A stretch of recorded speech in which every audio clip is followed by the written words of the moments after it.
Good evening and welcome to tonight's meeting of the Fort Wayne Community School Board of Trustees. We begin this meeting like we begin every meeting with the Pledge of Allegiance. I pledge allegiance to the flag of the United States of America and to the republic for which it stands, one nation, under God, indivisible, with liberty and justice for all.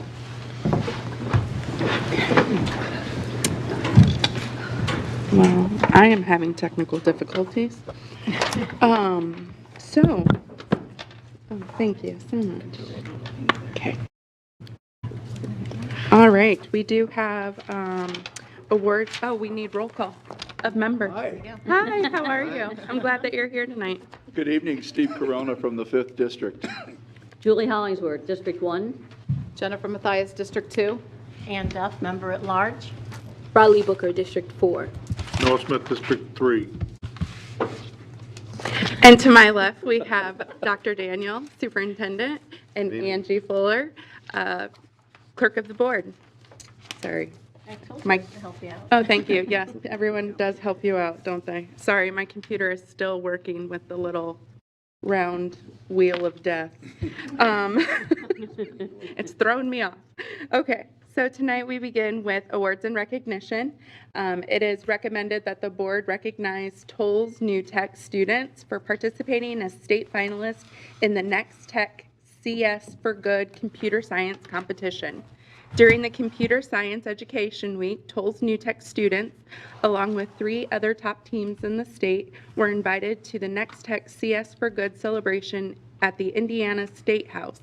While there, they showcased their projects, presented how they honed their problem-solving, teamwork, and CS skills to a panel of judges, legislators, policy leaders, influencers, and the tech community. Please come forward as your name is called so we may congratulate you. And we have Ruby Jones, Marin Spar, and Carter Stahl. And then we have Mr. Mario Garcia, the teacher, Jennifer Witzegruder, the principal, and Angie Everly Anderson, the director.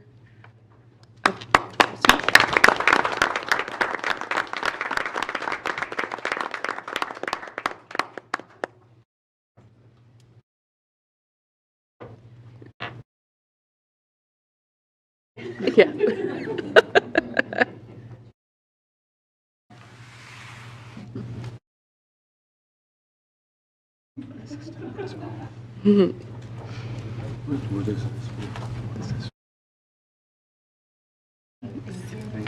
I don't know if the students want to go up to the mic and tell us a little bit about your project.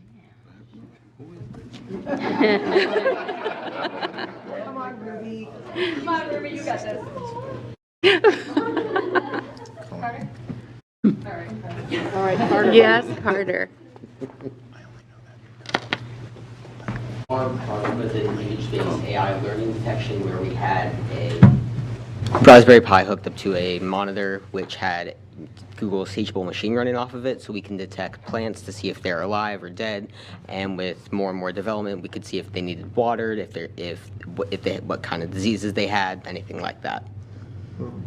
And is that any kind of plant? House plant? The image detection works on, you give it a bunch of sample images, so you give it a certain species of plants with certain diseases and the processes of drying up or dying, and they'll be able to detect based on these sample images. And you used AI?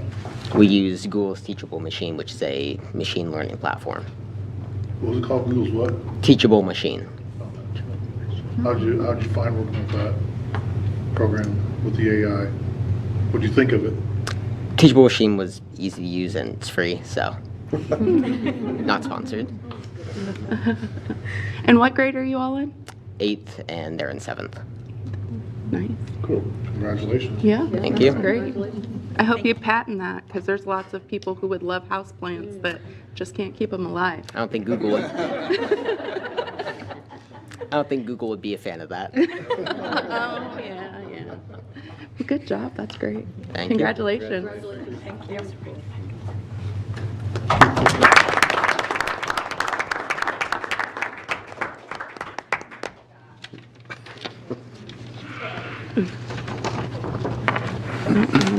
spinning. Thank you.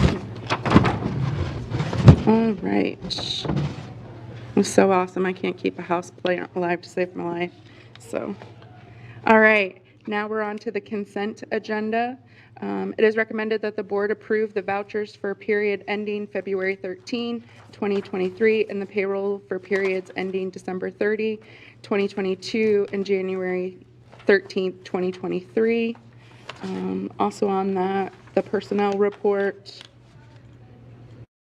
and the approval of minutes for the meeting on January 23rd. Is there a motion? So moved. Second. Thank you, Steve. Thank you, Noah. All those in favor? Aye. Aye. Sorry, Angie.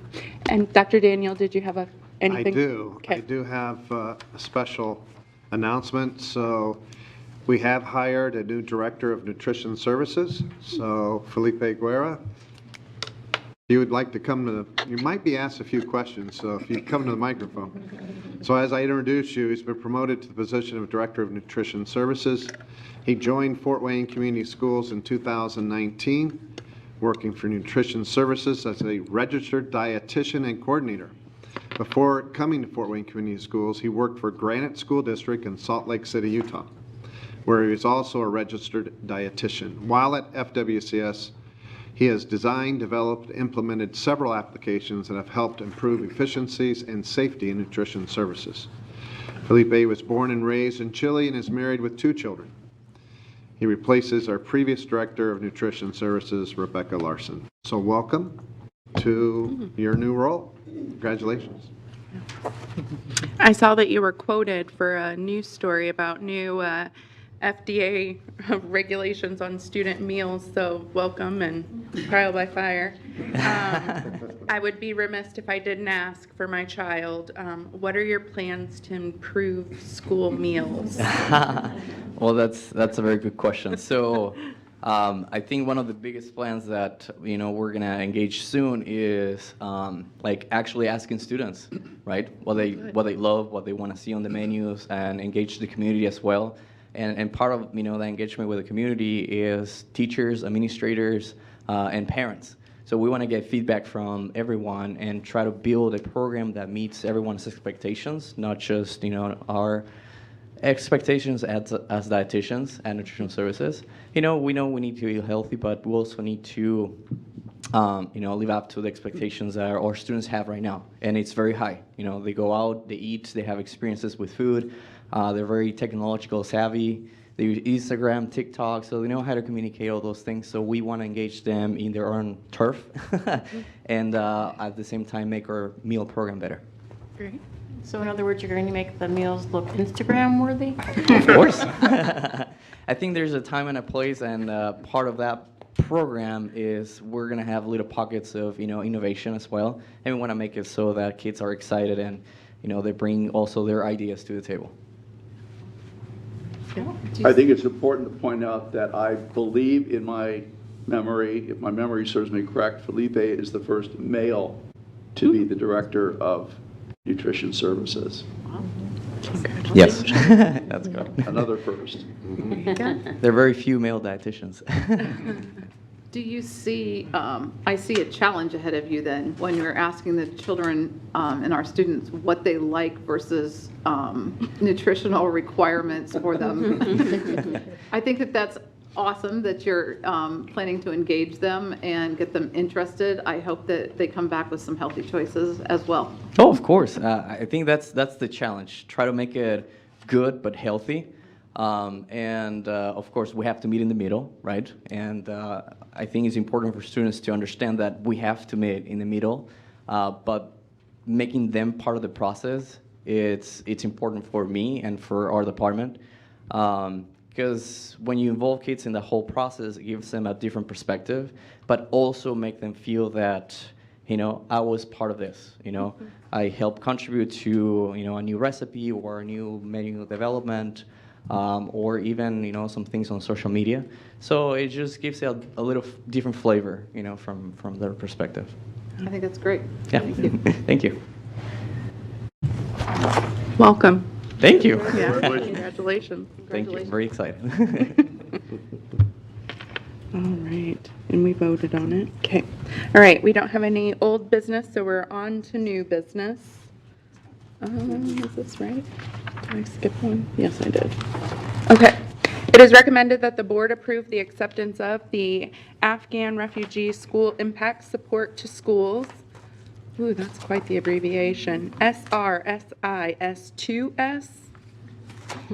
I think I might just say the words instead.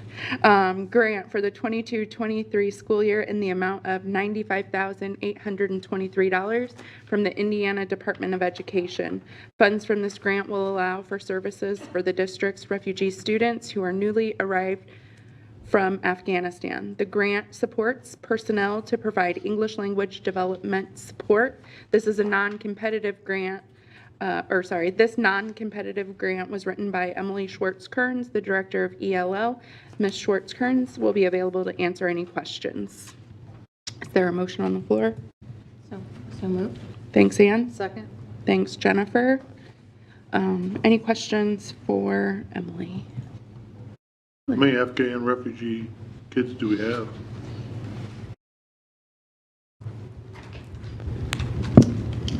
But the grant was based on the count we turned in last year in the spring, and there were 30 students from Afghanistan who had arrived since beginning fall of 2021 for that count. And I just checked today. I just read your mind. You want to know. We now have 42 students. So a few new arrivals who have come from other U.S. states where they settled first. And then we have a few who were not yet of school age who have entered pre-K and kindergarten this year. And how are you finding these kids as far as their aptitude of English? Because as I guess I understood it, and this is the news media, so I don't know if it's right or accurate or not, but a lot of the folks that came over were working with our people over there, so they spoke English, at least the parents, and then those were the ones that came over, I guess. Is that, we find they have some level of English or no? Or? We have a little bit of everything. We have some families that were very educated, speak some English, had held high positions in their country, and then we have some that were from more rural backgrounds, maybe not as much formal education, so wide variety. Are they concentrating any different, any of our different schools? Or is it all over? All over. Let's see. We have,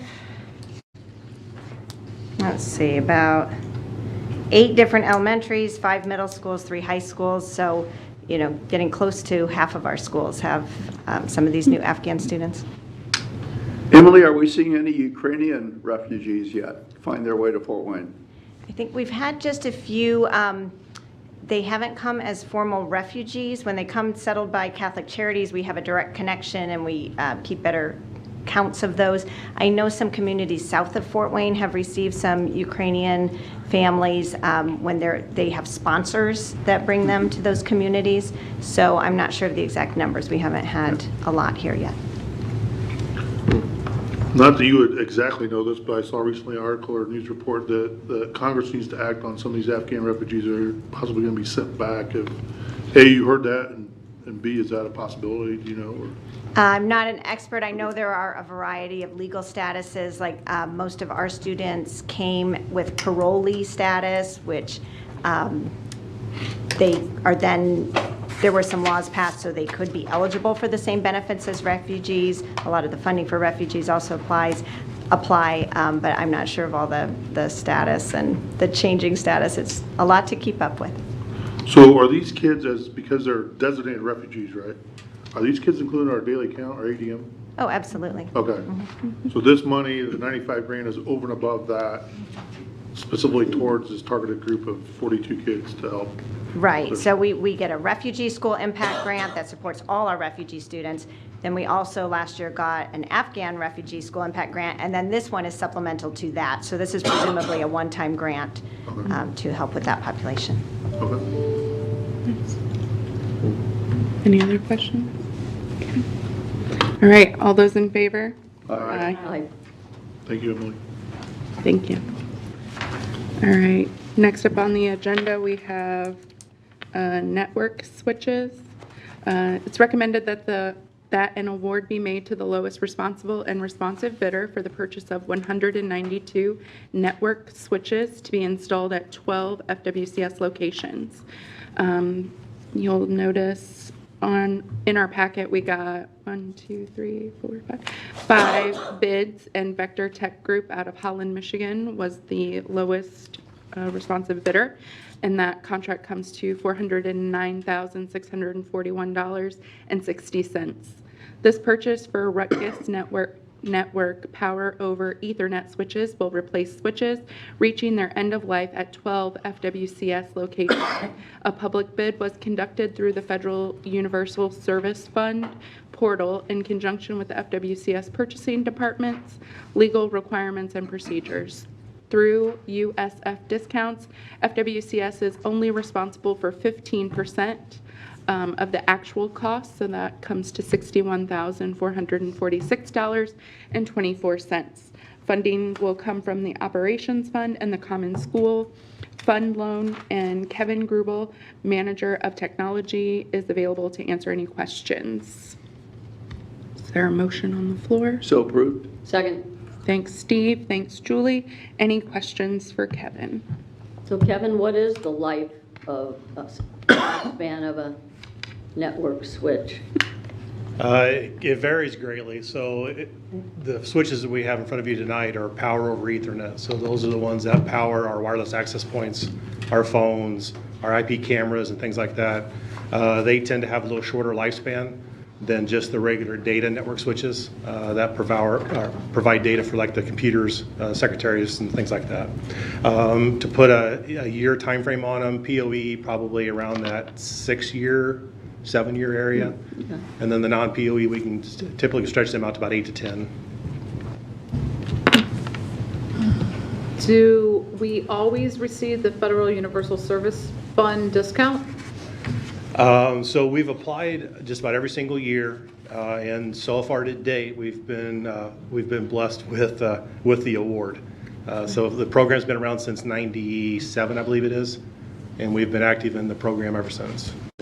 And we keep these on a rotation like we do everything. Like, how many switches would you say? Just give me a general estimate that we have of these. It's north of 550. Okay, so this is 192, so this is a good majority of them. Yeah, okay. I believe if it serves me right, it's 12 locations that we're looking to swap out this time. Are these locations schools or other buildings or a combination? Yeah, good question. So the Universal Service Fund is only eligible if it handles student data. So these are instructional facilities. And then it says we're using a combination of operations and common school fund loans. How much to what, or each? It's going to be of the 15% that we're accountable for. Probably 90 to 95% of that's coming out of I think it's CPP, and then there'll be a little bit coming out of the Common School Fund just to kind of help offset that a little bit. Anything else? Thanks, Kevin. All right, all those in favor? Aye. Aye. Okay. Next on the agenda, ThinkPads. It is recommended that the board approve the purchase of 648 Lenovo L13 Yoga G2 ThinkPads from Process of Indianapolis for $640,807.20. The purchase of these laptops represents the second purchase for the 23-24 school year and will ensure that teachers have current technology to support instruction. This is a part of our normal 4-year replacement schedule. FWCS was able to secure pricing that was below General Services Administration pricing, or GSA pricing. Indiana law does not require public bidding for purchases made at or below GSA pricing. Funding will come from the Common School Fund loan, and Kevin is still available to answer any questions regarding this agenda item. Motion on the floor? So moved. Thanks again. Second. Thanks, Steve. Any questions for Kevin? Are the ThinkPads, so I'm assuming that this is an older version. I believe what you have is the 11E. Yes, it is. Good job. Yeah. He does know what he's doing. So that's an older model. Okay. No longer manufactured. So the staff computers are a little more powerful because the teachers get into some software, use resources that are above some of the student necessary stuff. So. Awesome. So we coupled this with, I think, like last meeting or 2 meetings ago, we had another, what's our total for this year? I know we had 648 this time, and I could have looked it up. I should have looked it up, but. Yeah, so the first order was Chromebooks. Okay. That was for quantity 2,000. And then this is 648 staff computers. Okay, so these are just the staff. Just staff computers, yes. Why do we go with ThinkPads versus any other product out of curiosity? We've had good luck with them, and we're able to get Process out of, I think they're out of Indy. They come up and they service our warranty claims for us. So it's been a good partnership. How long does a typical computer last for a teacher? I mean, I know we have a rotation cycle, but there's 648 and we have a larger number of that. So how long typically does a teacher have to hold on to their computer before they're upgraded? At the earliest replacement will be 4 years, and we try to hit everybody before they turn 5 years. And I know this is a side note, but do our teachers offer the same, the insurance for these? Do staff have to apply for that insurance as well? Do we cover that insurance? Yeah, so during the insurance enrollment time periods, both students and staff are welcome to take out the insurance policy. And it's an annual reoccurring, so each year. Any other questions? 648, will that cover like our entire staff? Or, It does not. It's about 25%, maybe 30% of our staff by the time we build in some spares and things like that. Just like the chairs, you have one to choose from?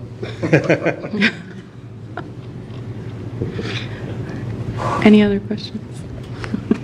Thanks, Kevin. All right, all those in favor? Aye.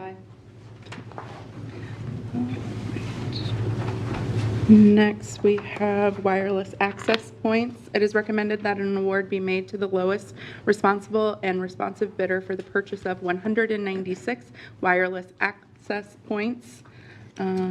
Several bidders, but the contract goes to Sentinel Technologies, Inc. out of Downers Grove, Illinois. The contract amount is $237,667.64. This purchase for Meraki, thank you. Meraki wireless access points replaces wireless access points reaching their end of life at Southside and Levon Scott schools. A public bid was conducted through the Federal Universal Service Fund USF portal in conjunction with the FWCS Purchasing Department's legal requirements and procedures. Through USF discounts, FWCS is only responsible for 15% of the actual cost, which totals $35,650.15. Funding will come from the Operations Fund and the Common School Fund loan. And Kevin is the superstar of this meeting and is still here to answer any questions that we have. Darren's going to be jealous, Kevin. So watch out. All right, is there a motion on the floor? We approve. Second. Thanks, Noah. Thanks, Julie. Any questions for Kevin? The notes there in the life at Southside and Levon Scott, is this just for those two areas, or is that more? Yeah, so this purchase is just for those two schools, with Southside being kind of broken up, a lot of unique architecture in the building. We have to saturate it pretty heavy with wireless access points. Can't imagine from what it's like at Northside then. Northside has its complexities as well, yes. That's all I got. Good. All right. Go. Thanks, Kevin. All those in favor? Aye. All right. We have vehicles. It is recommended that an award be made to the lowest responsible and responsive vendor meeting specifications and quality standards. There were 2 bids, and the contract goes to O'Daniel Ford out of Fort Wayne, Indiana, for $167,431. This purchase is for 1 Ford Transit and 3 Ford F-350 trucks. These vehicles will replace older units that are due for replacement. The total includes a trade-in amount of $19,800. Invitations to quote were mailed to 3 prospective vendors with 2 responding. The purchase will be funded from the Operations Fund, and Pete Smith, the Manager of Maintenance and Operations, will be available to answer any questions. Is there a motion on the floor? I move approval. Thanks. Thanks, Raleigh. Thanks, Ann. Any questions for Mr. Smith? I have a question. How many vehicles were traded in for that amount? The same amount, 4. 4. Okay, so Yeah. it was equal. Yeah, typically, we trade 1 for 1. And about how old are those vehicles? 3 of the vehicles are from 2008, and 1 is a 2012. Thank you. Do we have to do any work in those vehicles to fit them to our needs, or is that already done? That's all part of the Part of package. it? Is Okay. So these 3 pickup trucks, the only thing we do on them is we fit them out for snow plow so that they can plow snow, and then the van will have what's called an HVAC bin package put in it. So then it comes fitted out with storage within the bed of the van so the guys can use it. Nice. How many of those trucks do we have for snowplows? The grounds fleet, oh boy, that's a good question. I'm gonna say over 20, that's for sure. Because not all the vans will plow, or all the trucks will plow snow all the times, but they're all set up to do that. So if we have breakdowns, then we have the flexibility to just change out the plow. Yeah. Thank you. Hmm? How soon will we get the trucks? Oh, that's an excellent question. Well, I could tell you that the vehicles we ordered last year, we have the 2 trucks, but the 2 vans we're still waiting on. Those are supposed to be manufactured actually this week in Kansas City. So these, I anticipate, the pickups come a little bit quicker. So hopefully we'll have them, hopefully by the end of the summer probably is realistic. The van, we don't have a production date. They're in the production queue for this year. So are we able to hold on to our trade-ins until we get those? Correct, yeah, because we're still using those. All right. Other questions? Thanks, Pete. All right, all those in favor? Aye. Okay. And now we are to our reports. So this evening we have the pre-K programs presentation. Mitch Shepard, Director of Philanthropy, and Kim Brooks, Title I Director, will provide an overview of our free pre-K program offered by FWCS and the data-driven success that our students are experiencing. Is it Rian? Rian? Oh. Fertel, Diverse Learners Manager, and Katie Ziegler, Pre-K Coordinator, will also be in attendance for support and/or answering questions. Thank you.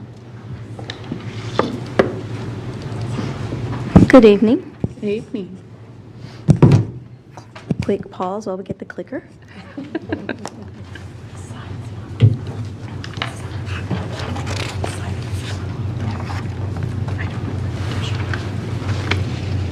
A little bit more of a pause. Okay. All right. Okay. Good evening again. Good evening. A little bit lower here. My name is Kimberly Brooks, the Director of Title I, and here standing with me are Mitch Shepard, our Director of Philanthropy, Rian Fertil, Special Education Manager, sorry, and Katie Ziegler, our District's Pre-K Coordinator. We do have other members of our team at a time. They're not here right now, but we would like to shout out Sam Wilmer from Technology, who helps us with our data regarding pre-K.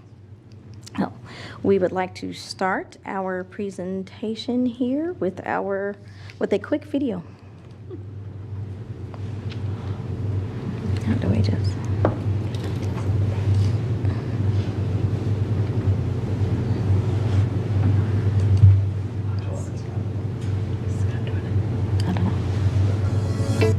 Scott, is that you? It's coming. Oh, okay. The third pause of the evening.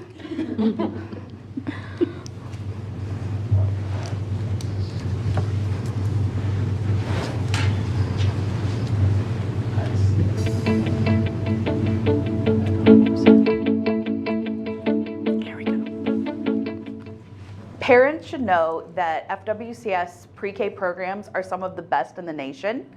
We are nationally accredited through NACE, which is the National Association for the Education of Young Children. We're also a Pass to Quality Level 4 on the Indiana rating system, which is the highest level for that system. No day is ever the same. They come in eager to learn, and I am their very first teacher. They have never been in a school setting before, so they're so excited to be there to learn, and I'm excited to be that person that gets to set the foundation for their learning. So we do home visits and we do discovery days, and we really jump in and start to know those families right away before the kids even start school. My middle child came, and it was half-day pre-K, and it was really important to me for him to get that interaction with other children. And when I had my last child, it updated to a full-day pre-K, which allowed her to have some interventions. She has a speech delay, so I didn't personally hear it right away, but her pre-K teacher did, and she was able to get into the speech program here, and her speech has greatly improved from that. Each classroom also has a full-time assistant who is also trained in child development. So the ratio is 1 to 10. So in the classroom, your child will have 2 adults ready and willing to help them at any time. I think because I've taught so many grades, I realize how important it is for the foundation of not only academics, but socially and emotionally.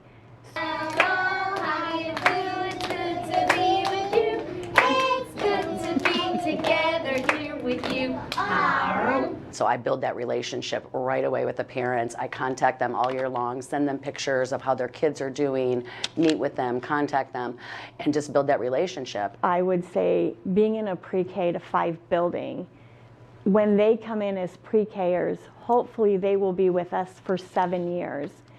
So they have that safety, that warmth, that confidence in our building. If you're going to send your kid to pre-K, it should be to Fort Wayne Community Schools. They do a great job. When you are coming to Fort Wayne Community Schools pre-K programs, you are getting the gold standard of pre-K, the best of the best. Now I know my ABCs.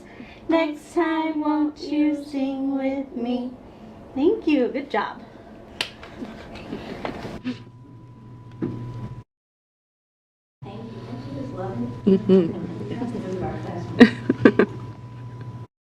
So as was mentioned in our video, that we are all nationally accredited in our programs.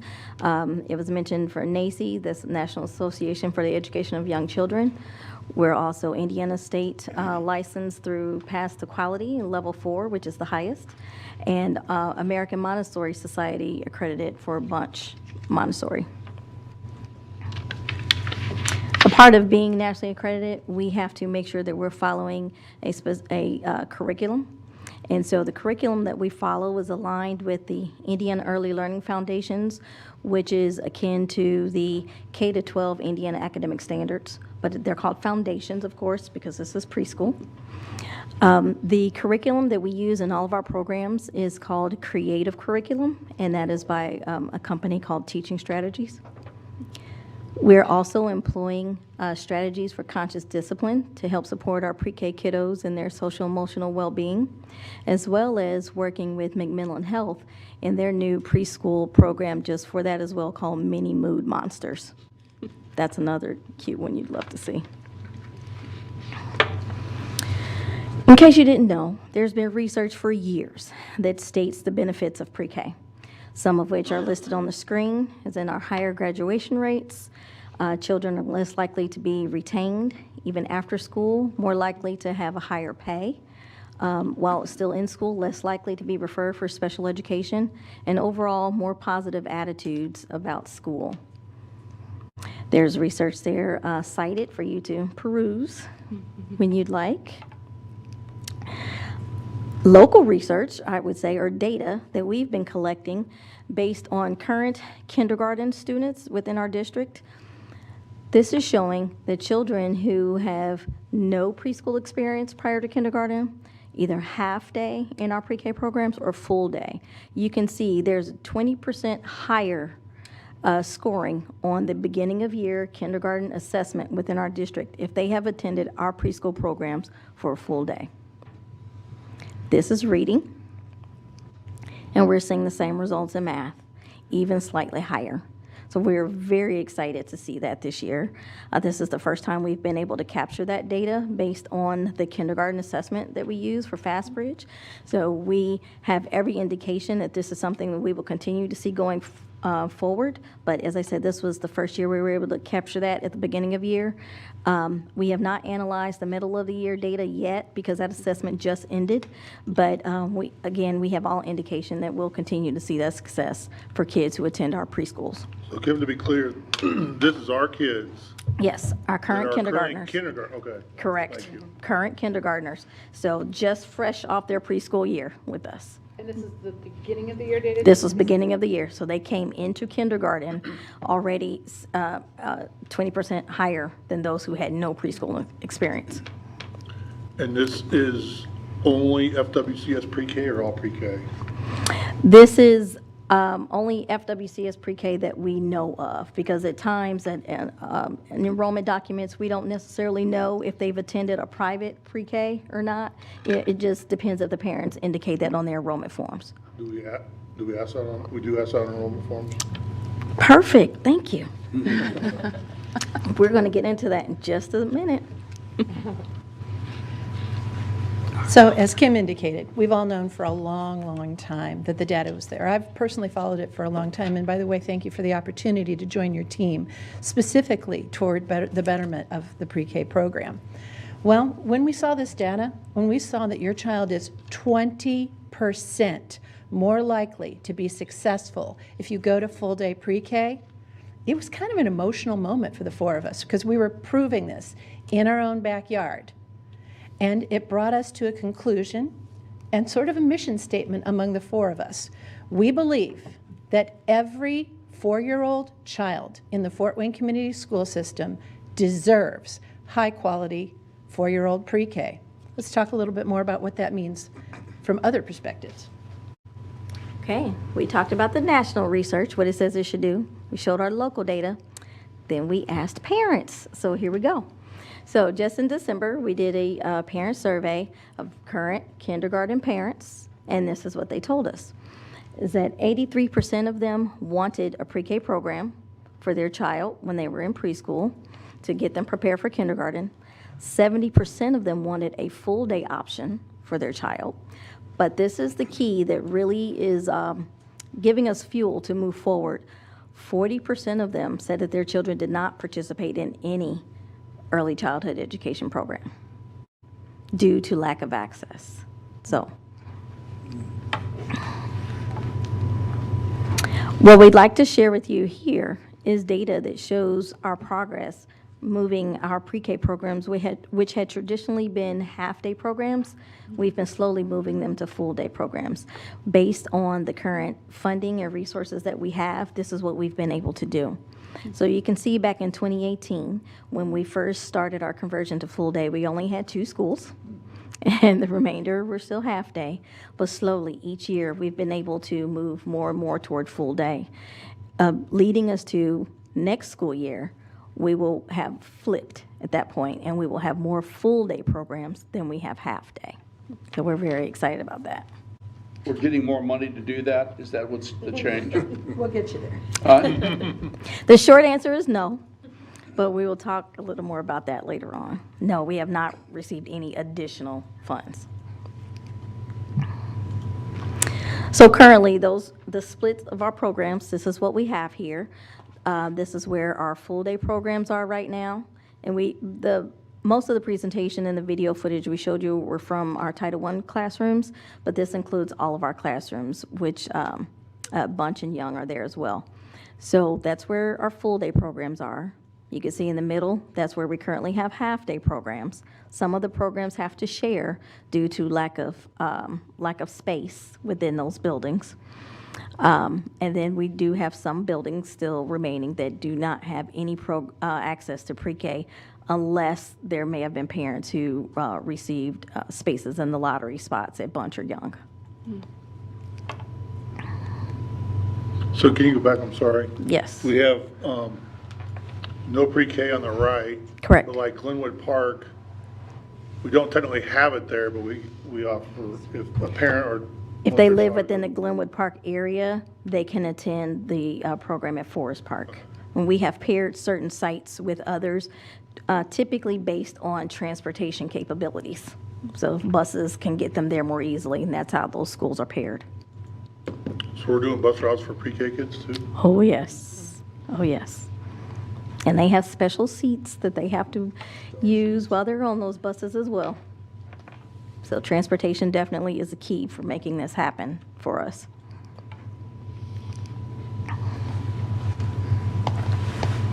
Trustee Corona, your point was well taken. How do we pay for this? Right now, we have 51 total classrooms. Of those classrooms, 12 are special ed half-day programs. Those are paid for by a combination of the Education Fund and federal special ed funding. Why do we do that? Well, first of all, it's the law and we must, and of course, because we want to. There are 14 classrooms that are magnet classrooms. Now, the magnet program, it's some of our oldest programs available. It was established for a very special, very specific purpose. And parents compete, and boy, let me tell you, compete to get their children into that program. It's a wonderful program. It's a high-quality program, but it is not a universal program that anyone can count on becoming a part of. The lion's share of our pre-K programming, 14 half-day classrooms and 11 full-day classrooms, are funded by Title I, which you all know is funding that we receive because our student population is of lower income. By moving vast amounts of our Title I money into the pre-K area, we are able to offer those programs for the students living in areas that qualify as Title I, which also explains to you why the magnet programs are not able to be involved in that. But that did not come without sacrifice. That did involve the need to pull those funds away from other school programs that are serving other children just as much in need. So why did we do that? Because it is the absolute right thing to do. Because we know that a child is 20% more likely to be successful if we're able to offer them that program. But sadly, we're not able to offer it to all of our children. In order to offer full utilization, which we based on a rough approximation of if every child that goes to our kindergarten would have gone to our preschool, we would need 80 more classrooms at a cost of $11.2 million operating expense per year. Currently, our Title I funding is at about $2.7 million. And the financial story actually gets a little worse than that. You might be saying, well, you need 11, you have 2.7, fund the gap. Let's talk about a phenomenon referred to as supplanting. Because we are using Title I funds, because it was the right thing to do, because it's what allowed us to change those statistics, we cannot match that up with funding from the state of Indiana. It can only be matched with federal funding. So you may be saying to yourself, Mitch, you're a grant writer, write a nice federal grant so that we can fund pre-K. Well, to do that, the federal government would need to want to fund pre-K, and when only 4 states in the union do not fund pre-K, what would be the incentive for the federal government to fund that? Can you say that again, Mitch? How many states don't fund full-day pre-K? Well, yours and 3 others. So you see the conundrum here, right? We did the right thing. We scrimped and we saved and we pulled all the change out of the couch cushions so that we could pay for this incredibly effective, incredibly important program. But we're tapped out. We've about exhausted our available resources currently to be able to create more pre-K programs. We would love as a system, and certainly as your pre-K team, to be able to say that we have this universally available for all. It's a tragedy, if not an actual crime, that it is not available for all. But ladies and gentlemen, have heart. Many, many years ago when I sat in your seats, we only offered half-day kindergarten. And this district and the state of Indiana found a way. So I want to say to you, believe in the program. Thank you. Believe that all means all, that every child deserves this. Understand that that 20% is significant. The program works. Spread the word and let's work together on a program. I understand that we'll be having an opportunity in the not-too-distant future with the Urban Schools Association to have this conversation, to talk about building a coalition among other like-minded districts, and to let the community, the world, the parents, everyone know how important it is. It's meaningful, it works, and we do a good job of it, so we would love for every child to be able to enjoy it. So to just give you a little preview, wrapping up here of where we're going, we will have, as I mentioned in the graph earlier, more full-day programs next year than we have half-day programs. And the next 4 that we're moving to full-day are listed on the screen there. We're really excited about that. And we also are going to do something a little different. Typically in the spring, March, we will hold preschool registration at the individual schools. The last time we've had an in-person registration was actually 2019. We were all planned in 2020, ready to go, had all of our enrollment books, and 2 days before registration, we closed as a district due to COVID. So it's been a while. So we want to do something fresh, something new to gain excitement. So we decided to do one mass, large, enormous, whatever you'd like to call it, pre-K registration event coming up in March. March the 7th at Northside High School from 5 to 8 p.m. You're welcome to join us. And just know that if you join us, you may be asked to help. Well, we're hoping that we have hundreds of kids and families come to register that night. We are doing this sort of showcase style. So there's going to be booths. We have many community partners coming to join us and help out and maybe occupy the kiddos while moms and dads are doing the online registration there.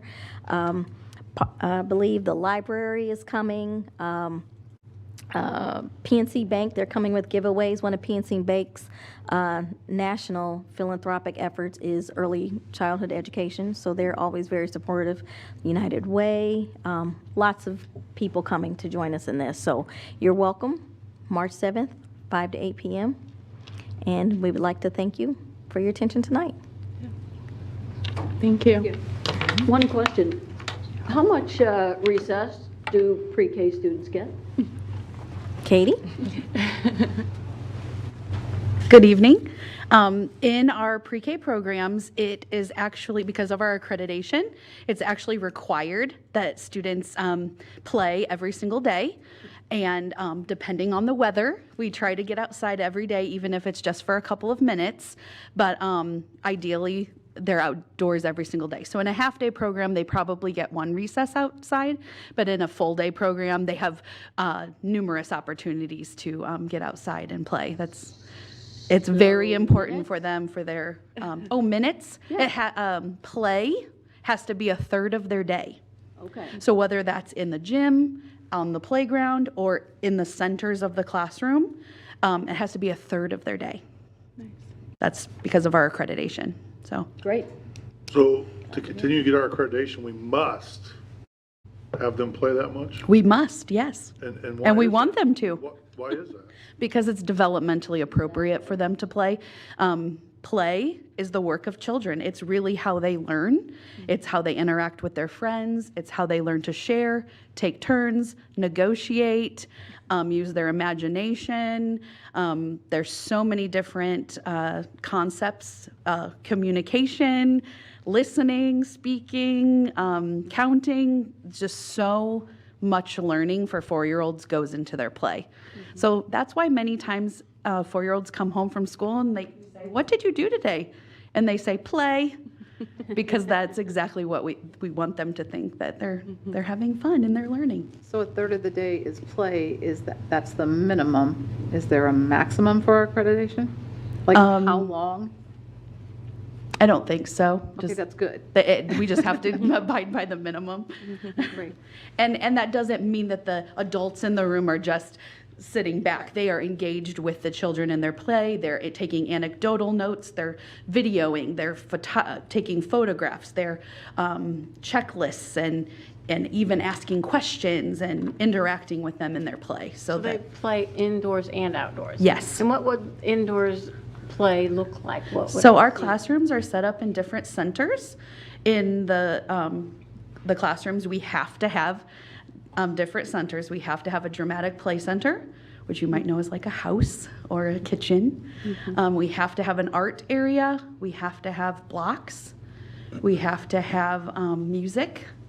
We have to have a water sensory table, writing center, manipulatives, math, puzzle area, science area, and a quiet reading area where we have books and maybe books on tape for them or technology, iPads for them to explore literacy that way.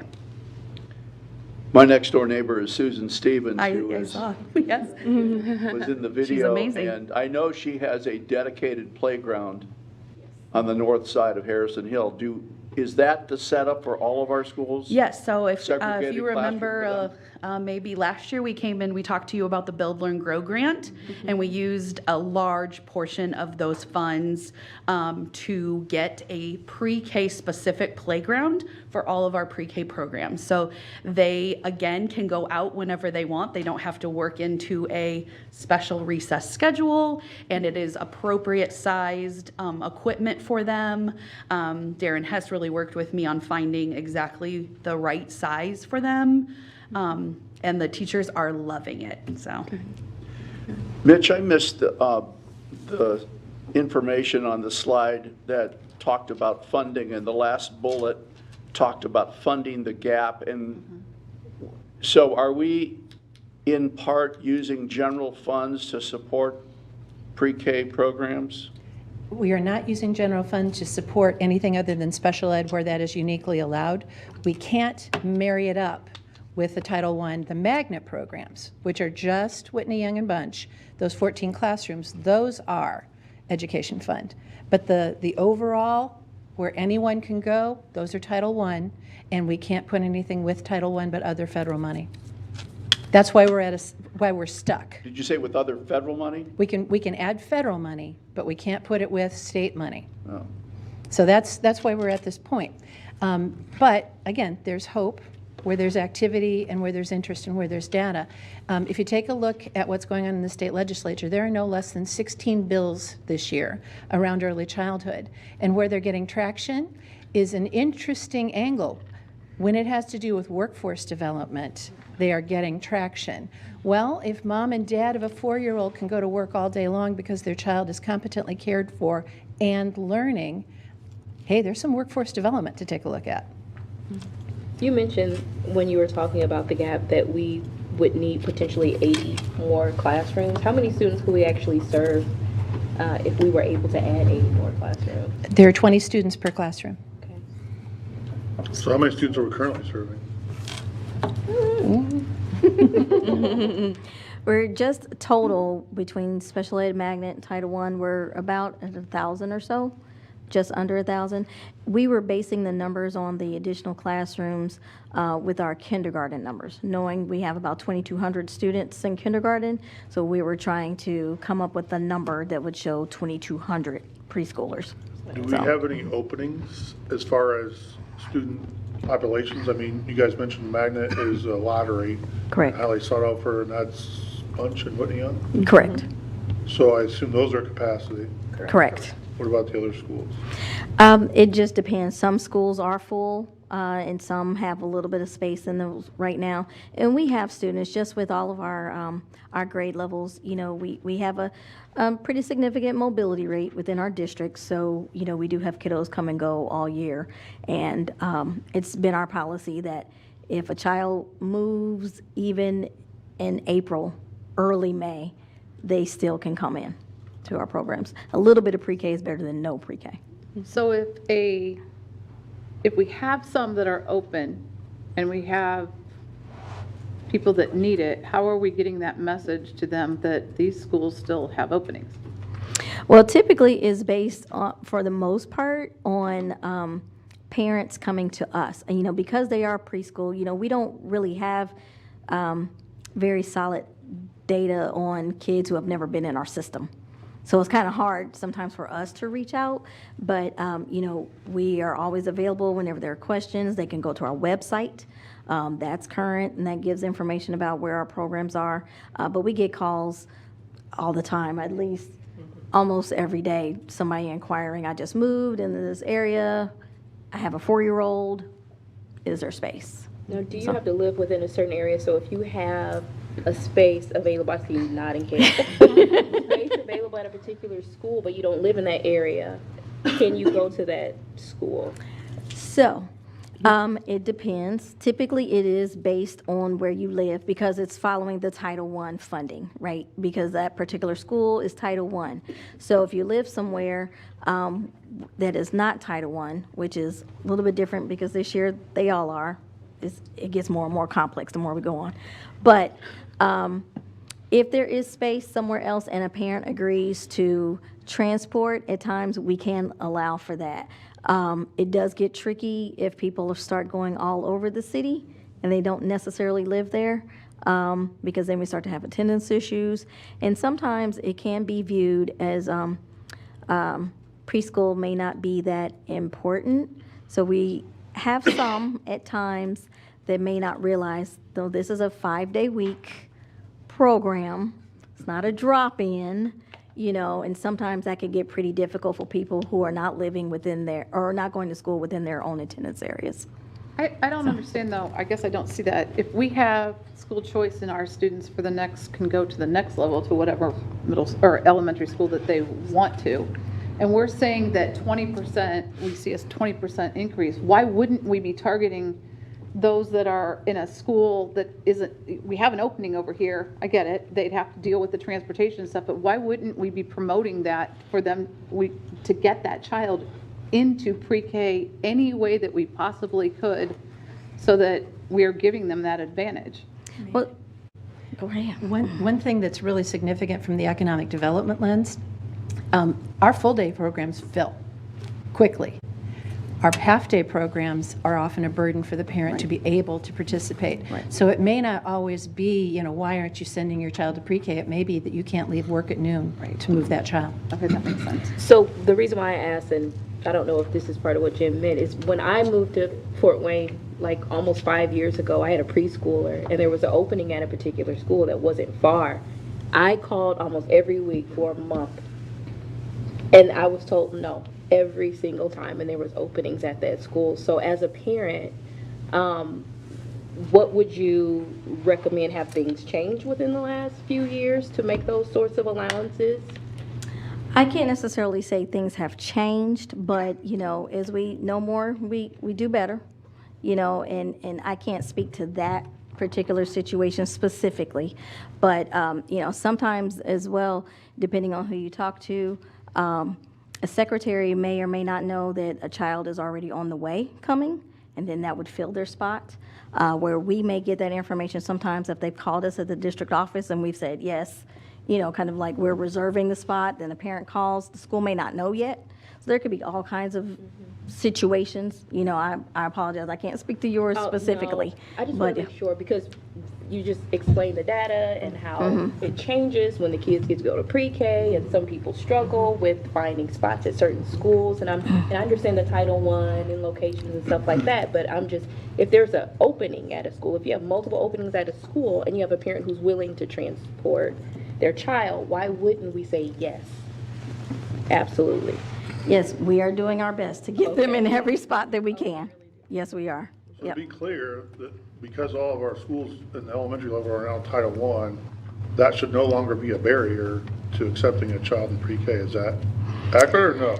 It shouldn't necessarily be on our end, but it is, you know, based a lot on what parents are able to do as well, because some of our programs are still half and some are still full, you know, as we're moving. So Talk about the ratios too. Or do you want me to? Oh, sure. Yes, we also have ratios that we have to make sure that we are. Because of our national accreditation, we cannot have more than 20 children in a classroom. And so it's capped at 20. It's a hard, we would lose our accreditation if we went over that 20 with the 2 adults. So that also makes it very confusing to sometimes to parents where they're calling but I'll bring them and we're full. So we really do try to exhaust those waiting lists. I personally call every family on those waiting lists to say, would you like this spot? If not, if this isn't going to work, could you come to this school if you provide your own transportation? So we really do try to exhaust all the waiting lists. I think it's just tricky sometimes with those ratios that we have to maintain, that we wish we could serve more, but we have to maintain the. Yeah. And I don't want to be contrary or beat a dead horse or anything like Yeah. that. You guys are doing an amazing job. Thank you. But that wasn't the case. There was a sign that said we have openings. Interesting. There was a sign, and it was because I did live in that area. So just something to work on. Let's talk later about that. Yeah. Did you live in a Title I area?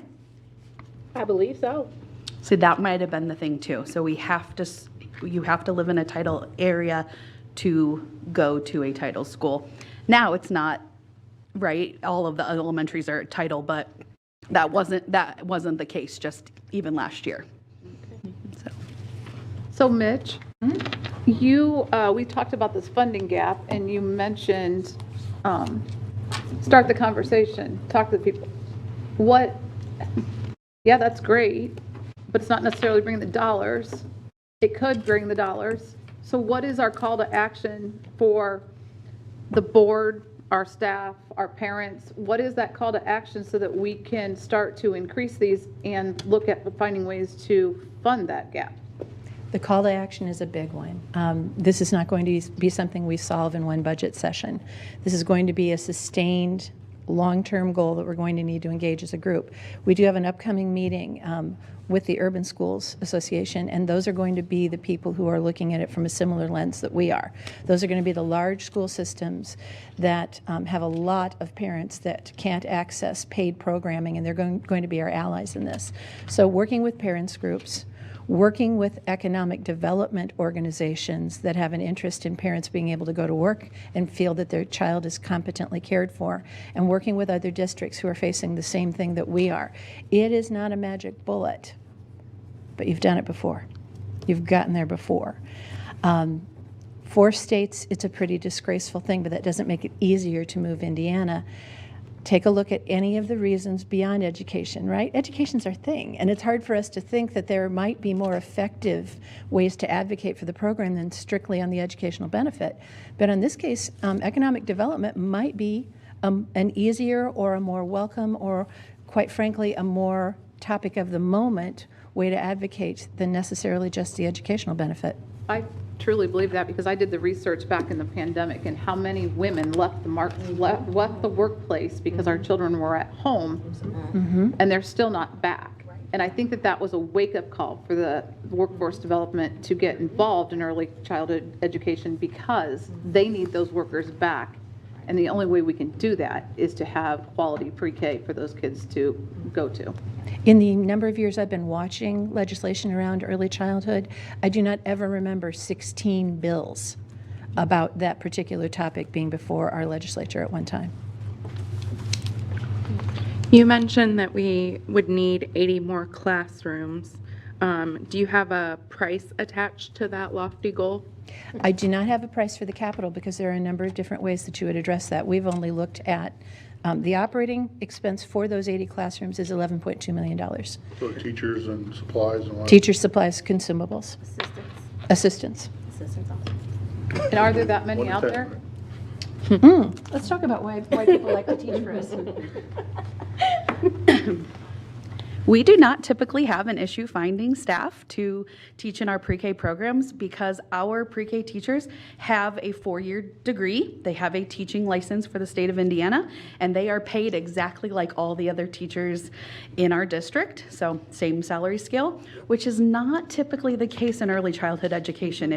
If you go to your, daycare, it's a sad reality that many of them are struggling. So we do not tend to have a problem getting people to want to come work for us. So we also have good partnerships with the local universities. So we typically hire student teachers who have been in our pre-K classrooms from a prior year or semester. Typically they end up coming to work for us as the next teacher.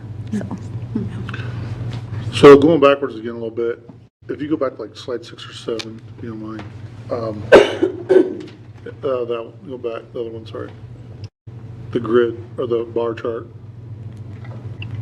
The current, There you go, yeah. So we've shifted from full-time to half-time. You mentioned that magnets have a waiting list. Are our full-times full? we've shifted from half-day to full-day. Right, so our full days, are those full then? Yes. Is there a waiting list for those too? Some. We're still also recovering, if you will, from the pandemic, as we saw, the first couple years where we lost a lot of our kiddos, and nationwide, even at the preschool and kindergarten level.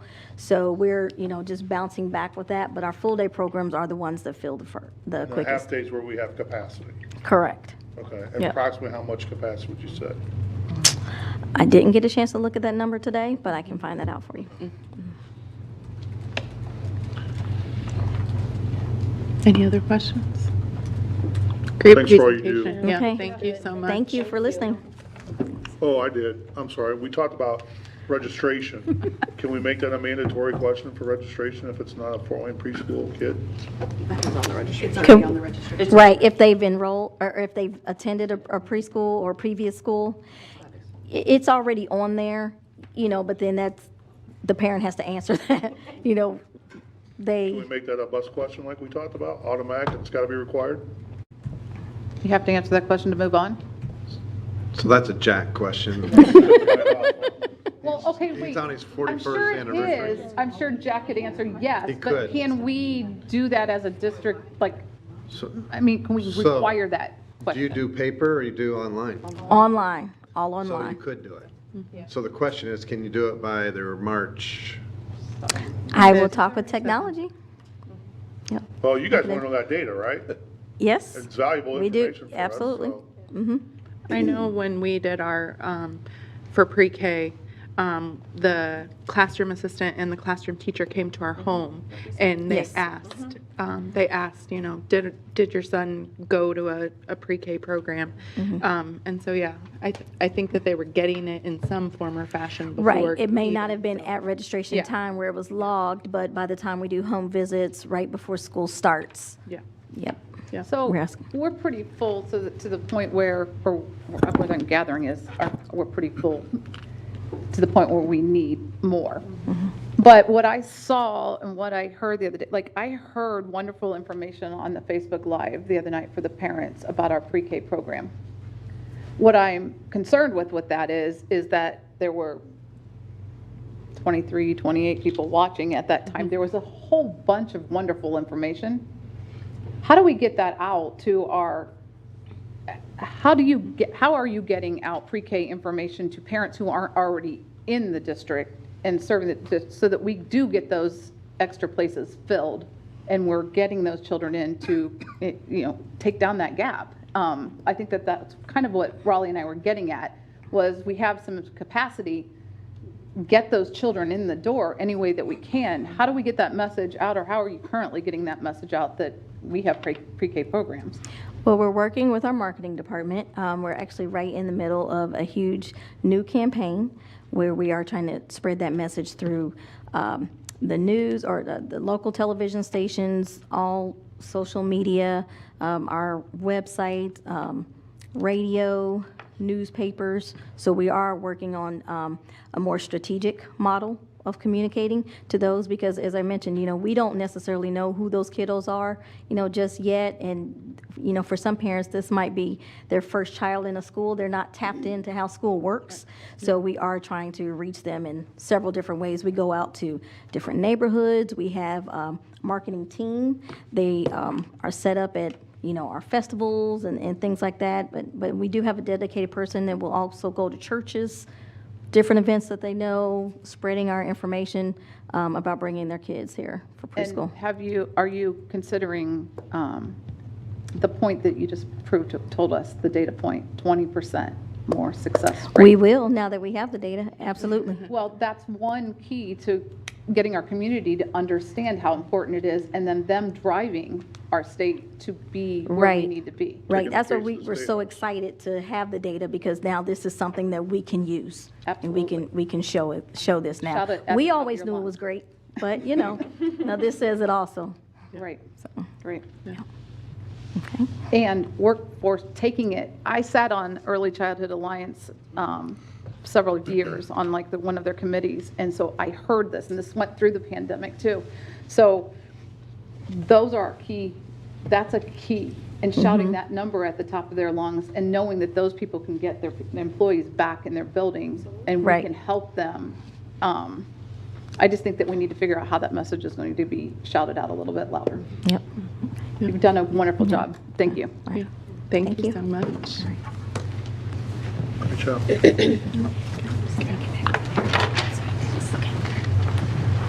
All right. That brings us to board member comments. I had a chance to attend the National School Board Association's winter meetings in Washington, D.C., and one of the workshops I attended had to do with educational funding, and it was led by an economist from Georgetown University, and I already shared some information with Kathy about this, but what Marguerite Rosa talked about was this perfect storm that is going to hit every local school district in the 24-25 school year, and she cited 4 factors. One that we all know about: ESSER funding ends, hard stop, well, I guess sort of, on 9/30/24. Any funds that have been obligated but not spent can still be spent. But second factor, enrollment declines. Younger people are not having babies. And so we're going to continue to see a decline in our enrollments. And she talked about it hitting, in particular, urban districts in the north. She talked about inflation as being another factor because some school districts overreacted and gave teachers, which is not a bad thing, a lot of money, but it's going to come back to haunt them. That if they were overly generous, it's going to cause additional problems in those districts. And finally, an economic slowdown that's going to affect state revenue growth. And we're fairly susceptible because what Rosa talked about was that Indiana is 16th in the country with respect to its dependence on sales tax. 28.5% of our state's revenue comes from sales taxes. So those 4 factors are really going to hit us hard. Kathy, this is not news to Kathy. She knows this, but this is going to be the first time in 12 or 13 years that we're going to have to take a hard look at how we spend money. So it's going to affect everything from pre-K programs to everything else down the line. So it's coming, folks. It's not going to, so don't be surprised when this happens, but we've got enough time to begin to figure that out. I'll send you the entire slide deck so you can take a look at it, but it was really fascinating. I'm encouraging the Indiana School Boards Association to bring her in and to share this information with more people. So if they don't know about it, they will soon, hopefully. It's interesting you say that, Steve, because didn't I see, and I'm sure you're aware of this, Kathy, isn't there a bill out there to require public school corporations to raise teacher salaries to $60,000 and to 60 or 62% of your education fund has to go to teacher salaries? Yep. I'm not sure what the status of that bill is, but I know you're aware of it, and so that would be another good reason to bring that person in. Yeah. Because, you know, it's one thing to see that coming, it's another thing to actually build a cliff. Yes. So, interesting. Which, you know, brings up the topic of legislation, period. You know, this is what I call sometimes whack-a-mole season. And, but it's good to hear that there are 16 pre-K bills that are on the slate of bills, so it's definitely on people's radar. We'll see what happens. But there's a lot of other interesting bills out there. This is, of course, one of them is that is going to be talked about quite a bit. One of them is to make school board elections partisan. run as a Republican or Democrat or independent. I talked to somebody about that, somebody from the Journal-Gazette about that today. I'm opposed to it for several reasons. I consider this a public service position. I don't really consider it a political job, and I'm not sure, I first ran in 2010, and I'm not sure I would have run if I would have had to declare a party, knowing that maybe whoever I'm going to run against was going to have, thousands of dollars pumped into a race. That's not something I'm really interested in. And I think a lot of school board members think the same way. They're not really interested in a political position. We're interested in education. We're interested in serving the community. It's kind of a calling or a passion. We're not interested in, moving on to the next higher paid job. So that's on my radar. And here's a really interesting one. House Bill 1635. If a student takes the ASVAB and passes it and uses that for their graduation pathway, because one of the graduation pathways, you can take the SAT and pass it, reach a certain score, ACT and pass it, ASVAB and pass it. You can get a technical certification. You can get, I think, an honors diploma. You can get pass 3, I think, dual credit AP courses. But the state wants to say that if a student uses the ASVAB for that graduation pathway, they must enlist in the military. Oh. Yeah. Now, I'd be interested if that's even legally, can be legally enforced, but I really found that one interesting. There's some other wild ones out there. I don't know if you sent us something, Noah, about Senate Bill 398, sharing property tax revenues with charters and other school corporations. But one thing I haven't seen at all is anything to address the embarrassing fact that charter schools in Indiana statewide have a 47% graduation rate. I'm shocked. Shocked. I mean, that's embarrassing. If I was associated with a system that had that type of graduation rate, I would be doing something about it. Is that bad? I think it is. What was our graduation Particularly rate? considering ours is what, 80, state average is 86, and Fort Wayne Community Schools is 88%, I think. Over 88. I think it's embarrassing. How about those schools? Anyways, please, if you're interested in education, read, get involved, find out what's going on in the legislature. Julie covered a lot of them. There's one other bill that really concerns me. Off the top of my head, I can't remember it, but, well, there's so many. Yeah. But there is a bill that is stating that teachers, so after 2011, we've stripped the teachers or the state stripped the teachers of a lot of different things, negotiations in class size, all kinds of good things. Mm-hmm.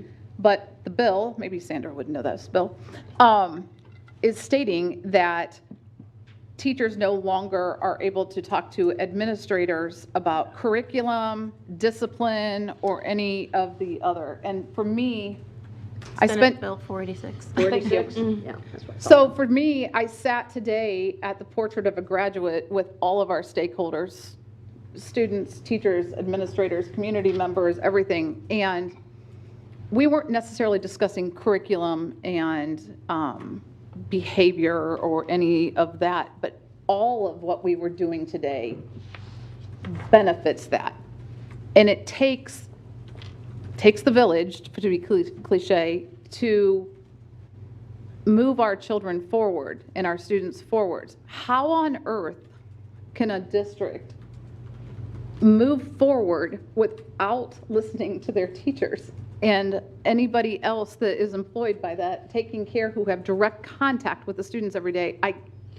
That bill, I can't even, if we want to put the nail in the coffin for public schools, that's it. Shut the doors. I mean, if we can't have that communication between our teachers and everybody else that is directing what our students are doing, I was appalled by that bill. And it's discussion. It's just discussion. Right. It's nothing binding. Right. Don't talk to them. So what my call to action, again, everyone, inform yourself, know what our legislators are talking about and the consequences that trickle down to what this board has to, funding everything, what the vision of our superintendent and anybody that was at that portrait of a graduate today, all of that takes funding. And what it does is supports our children. And if we don't remember the why here on pre-K or anything else that are the students that are going to become our community members, then we have to keep them in mind. And I encourage everyone to have those talking discussions with our legislators or anyone that will listen that has any influence to helping our community be better. And what that means for me is public schools. Speaking of call to action, I'm just going to give a little shout out for a couple events that are coming up. One is called the Day of Action at the State House. This is an annual event that's probably been going on for over 10 years. That's sponsored by the Indiana Coalition of Public Education. A lineup of several speakers, about 10 to 12 speakers at this event. It's at 2 o'clock on President's Day, February 20th, at the State House. This is a great opportunity for teachers to have their voices heard because they do have the day off on that day, as in our district as well as many other districts. Good time to make appointments to talk to your legislators about some of these bills that Julie and Jennifer mentioned, and then get fired up to take action at the 2 o'clock event at the State House. And one of the things that they put in their ad was, if you are an education advocate, and we're always on Facebook and communicating with other people we've never met and talking about sharing their things, talking about action plans and things like that. So then a lot of times you get to meet these people in person for the first time at these events and at the State House. So that's always fun to finally get to meet people you've been communicating with via email and Facebook and Messenger and that type of thing. So if you have the opportunity, go to the State House, 2 o'clock on President's Day. And then another event coming up later is on March 1st. This is at our library in the auditorium downtown, 6 o'clock, Wednesday, March 1st. And the president of the Indiana Coalition for Public Education will be speaking, Kathy Fuentes-Rohr. She is a good friend of mine, and she is the one who keeps me motivated because it can be very discouraging when we fight for our public schools. Because sometimes it's an uphill battle. Actually, it's always an uphill battle, and not many wins, but she keeps me motivated. So she will be speaking, as well as Jennifer McCormick, who is on the board of ICPE and is the former Indiana Superintendent of Public Instructions, the last elected superintendent. And she will be speaking and talking about the landscape of public education. So those who are not familiar and haven't been advocating for a long time and need a little bit of a rundown of what is happening, she has been at the State House to know what's been going on, and she will give us a rundown of what is happening, what has happened, what is happening now, and ways we can advocate for our public schools. So those are just two events I wanted to familiarize you with. Thanks, Ann. So I wanted to share information about another event. This one is led by our students at New Tech High. It is their anti-racism exhibit that they do during Black History Month. It is taking place at the University of St. Francis tomorrow, actually between 6 and 7:30. I had the opportunity to attend, I think maybe in 2021, and it was just a great display of students' work, expressing their perspectives and experiences, and just trying to broaden understanding and create conversations around different things that are going on. We read the paper and we watch the news, and we know that our students, they face difficulties and they go through different things, and this is a really great way for them to kind of share their stories and again, just have some of those really meaningful conversations about things that are going on in their lives. So I want to take a minute and thank Sandy Adams, kind of the assistant principal at Antis and Career Center. She took me around to 4 of the 9 buildings that service our students about a week or 10 days ago. It was the weekend before the Skills USA competition, so that was pretty neat seeing the kids getting ready for that. I know that's something Julie plugs regularly, and I meant to get information from her about how it went, but stay tuned, we'll have that next time. And then I also worked at Northside with Junior Achievements 3DE, and I met a woman named Jill Busa, who's the Director of Operations for Arby's for all 45 Arby's in Northeast Indiana, Northwest Ohio, and Southern Michigan. And that was quite an experience working with Jill and the 3DE team and working with the Northside kids. It was really neat to see how the kids were thinking about this. The challenge was, how does Arby's attract 13 to 17-year-old kids? And they were asking freshmen who are taking this class. It's quite interesting that some of the kids said, why are we doing this? And then Jill said, we really want your opinion, as she was the Arby's representative. And some didn't quite buy into it, but by the time last week turned around and they had the competition presentations, I think kids got the idea. So I got to attend Northside and Snyder presentations for the final chosen groups, and a winner was selected out of each school, Northside and Snyder. And they're going to have the opportunity to go on and present at another kind of regional level and potentially a national level. So that was a great experience for me.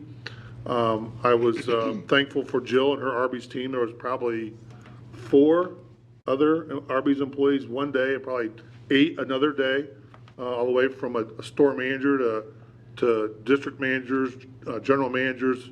One woman that worked with Jennifer, Kathy was her name, or Cindy? Anyway, she was Christy, HR for 220 Arby's locations. So we had some real horsepower of Arby's people in these programs, and just checking in with them, they really felt there was a lot of value to them being involved. They thought the presentations were great, and they were super excited about what was presented. As most everybody knows, I'm a Snyder alumni, and my daughters go to Snyder. So I was looking forward to coming up here today and congratulating our Snyder girls basketball team for winning regional and going on to semi-state. But as I got home Saturday night after cheering them on, I was going through social media, and there were just so many things going on in our district. And I just want to make people aware of some of those things. Also from Snyder, Al Capone VZ placed first place in his weight class, and Juliana Campo placed second state in her weight class. And they'll be going on to state in wrestling this weekend. Northrop student athlete Jelonte Hinton won his weight class and earned his 100th win, and he'll be going on the state wrestling championship.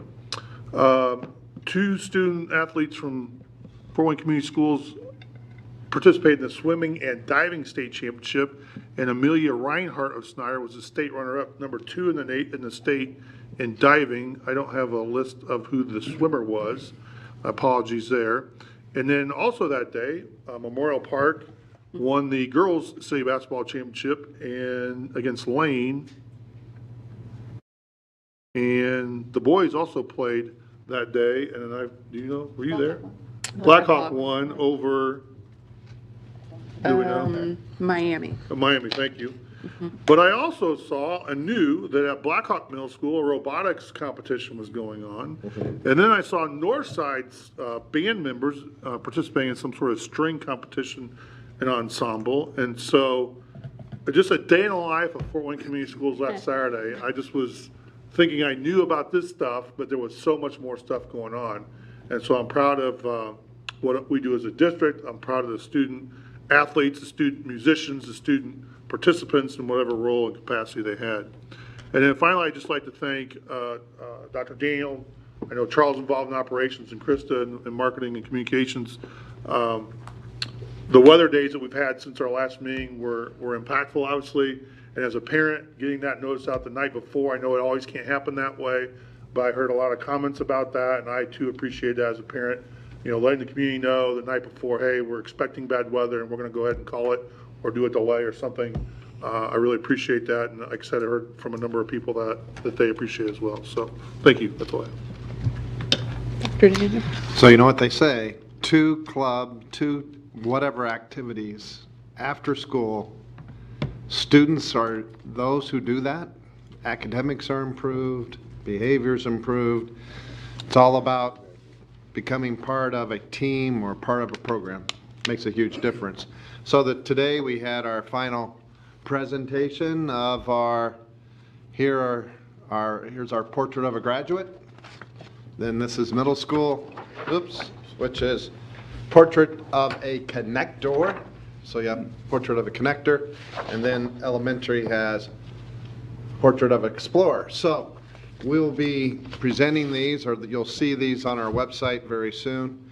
Again, I want to thank all the people who contributed to this. These are our students, and much of this input came from our own kids. So thanks to, I think we had approximately 40 kids there today. So we had a session today talking about what is our 3-year plan as we begin to roll out, how do we implement the portrait of a graduate. And again, I have to be reminded, please go slow to go fast. So we want to make sure we're well planned as we start to roll some things out. But again, next year we'll still have 2 of our schools in the 3DE implementation at both Snyder and at Northside. And the following year, 2 more schools will join, and that will be Southside as well as Northrop, and then finally Wayne. So don't know if we're going to be able to speed up Wayne or not. Again, that's part of our existing contract with junior achievement.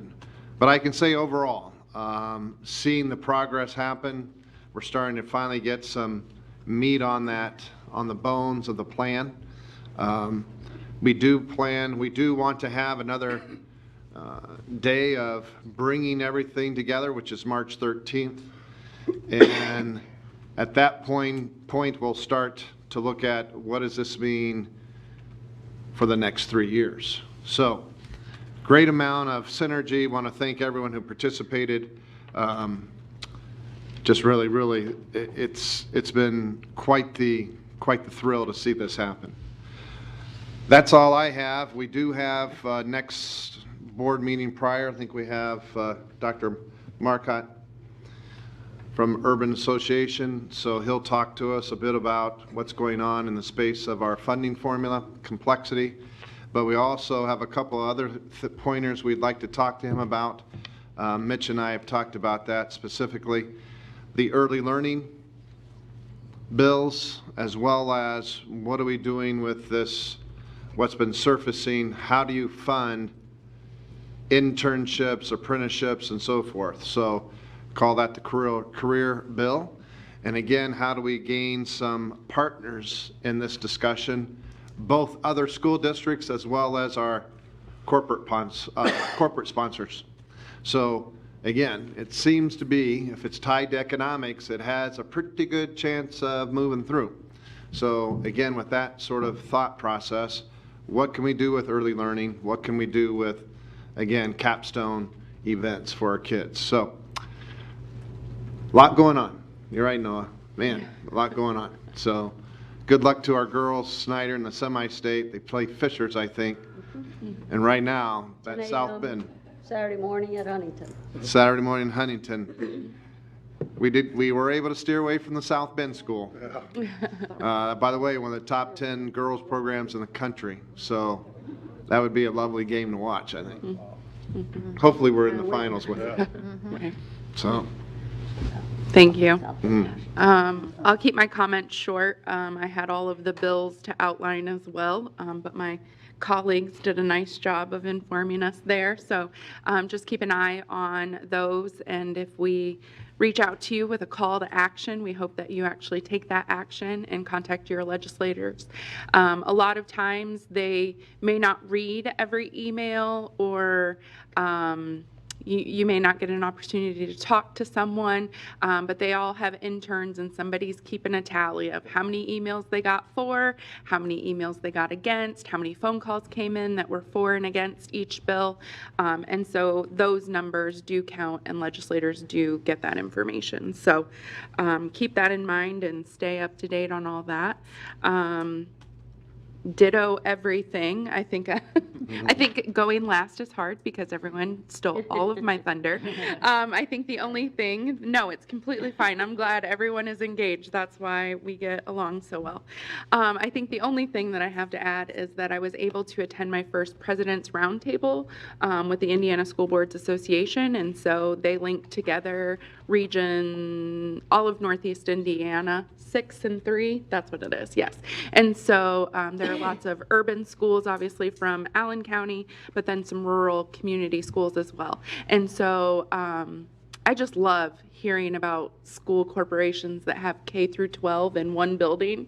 It's like, it's mind-boggling to me to hear that they don't have to deal with 52 locations. And so it's just, yeah, so very good experience. Lots of first-time school board presidents.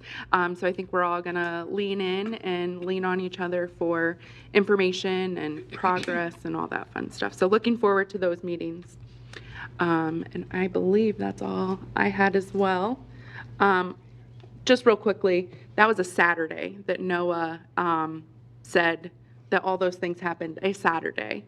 Our teachers aren't, a lot of them aren't being paid extra to do these things. And so I just have to say thank you to all of those organizers, the parents that donated concessions and got their students to where they needed to go and made sure the laundry was done and packed snacks and all the things that all of us do to support our students. Just thank you so much.